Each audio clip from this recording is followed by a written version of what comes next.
नमस्कार मित्रों, अभी हमने पूर्व के वीडियो में अष्टम अध्याय की कथा में प्रमद्वरा को सर्प ने डसा और सभी ऋषिगण आके वहाँ पे शोक कुल बैठे हुए हैं।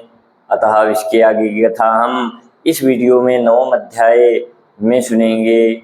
इस अध्याय में रुरु की आधी आयु से प्रमद्वरा का जीवित होना, रुरु के साथ उसका विवाह, रुरु का सर्पों को मारने का निश्चय तथा रुरु डुंडुभ संवाद, यह सब हम सुनेंगे।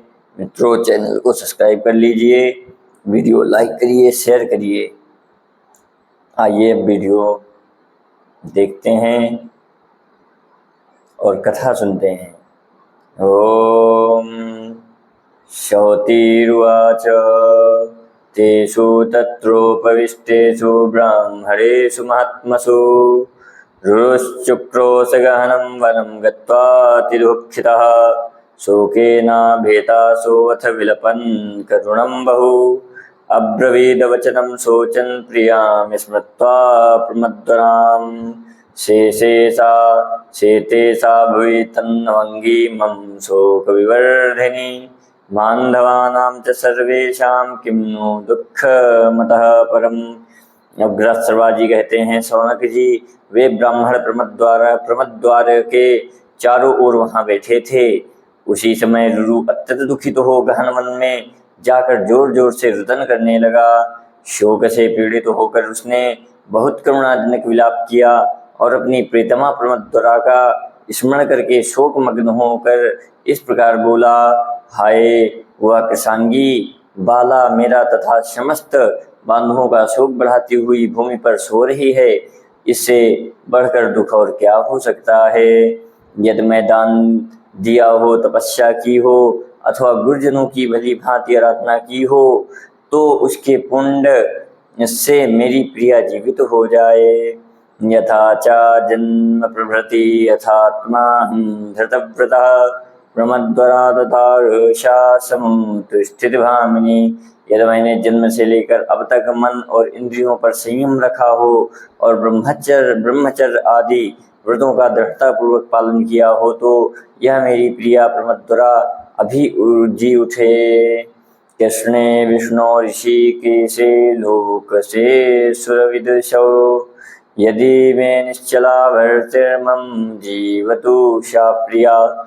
यदि पापी असुरों का नाश करने वाले इंद्रियों के स्वामी जगदीश्वर एवं सर्वव्यापी भगवान श्री कृष्ण मेरे अविचल भक्ति हों तो यह कल्याणी प्रमद्वरा जी उठे। इस प्रकार जब रुरु पत्नी के लिए दुखित हो अत्यंत विलाप कर रहा था, उस समय एक देवदूत उनके पास आया और वन में रुरु से बोला।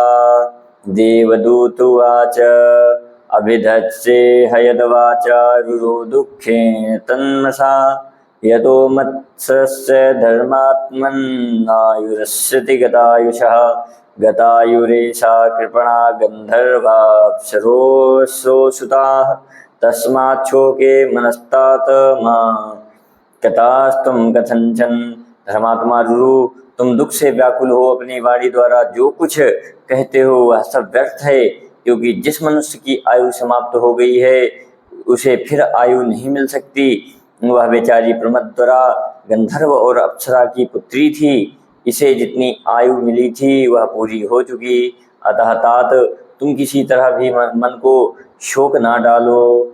इस विषय में महात्मा देवताओं ने एक उपाय निश्चित किया है, यदि तुम उसे करना चाहो तो इस लोक में प्रमद्वरा को पा सकोगे।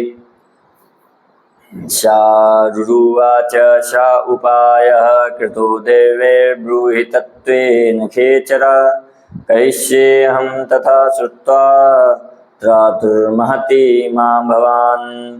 रुरु बोला, आकाशचारी देवदूत, देवताओं ने कौन सा उपाय निश्चित किया है उसे ठीक ठीक बताओ, उसे सुनकर मैं अवश्य वैसा ही करूँगा।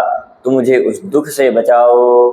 देवदूत ने कहा, भृगुनंदन रुरु, तुम उस कन्या के लिए अपनी आधी आयु दे दो, ऐसा करने से तुम्हारी भार्या प्रमद्वरा जी उठेगी। रुरुवाच, रुरु बोला, देवश्रेष्ठ मैं उस कन्या को अपनी आधी आयु देता हूँ। मेरी प्रिया अपने श्रृंगार, सुंदर रूप और आभूषणों के साथ जीवित हो उठे। शौतिवाच, ततो गंधर्वराजस्य देवदूतस्य सत्तमो धर्मराजमुपेत्तेरं वचनं प्रत्यभाषताम्। अग्रसराज जी कहते हैं, जब गंधर्वराज विश्वावसु और देवभूत दोनों सत्पुरुषों ने धर्मराज के पास जाकर कहा, धर्मराज, रुरु की भार्या कल्याणी प्रमद्वरा मर चुकी है। यदि आप मान लें तो वह रुरु की आधी आयु से जीवित हो जाए। धर्मराज बोले, देवदूत, यदि तुम रुरु की भार्या प्रमद्वरा को जिलाना चाहते हो तो वह रुरु की ही आधी आयु से संयुक्त होकर जीवित हो उठे। शौतिवाच, एवमुक्ते ततः कन्या सोदतिष्ठत प्रमद्वरा रुरोस्तस्यायुषोर्धेन सुप्तेयो वरवर्णिनी। उग्रश्रवा जी कहते हैं, धर्मराज के ऐसा कहते ही वह सुंदरी मुनि कन्या प्रमद्वरा रुरु की आधी आयु से संयुक्त हो सोई हुई भांति जग उठी। उत्तम तेजस्वी रुरु के भाग्य में ऐसी बात देखी गई थी। उनकी आयु बहुत बड़ी चढ़ी थी। जब उन्होंने भार्या के लिए अपनी आधी आयु दे दी, तब दोनों के पिताओं ने निश्चित दिनों में प्रसन्नता पूर्वक उनका विवाह कर दिया। वे दोनों दंपति एक दूसरे के हितैषी होकर आनंद पूर्वक रहने लगे। कमल के केसर की सी कांति वाली उस दुर्लभ भार्या को पाकर व्रतधारी रुरु ने सर्पों के विनाश का निश्चय कर लिया।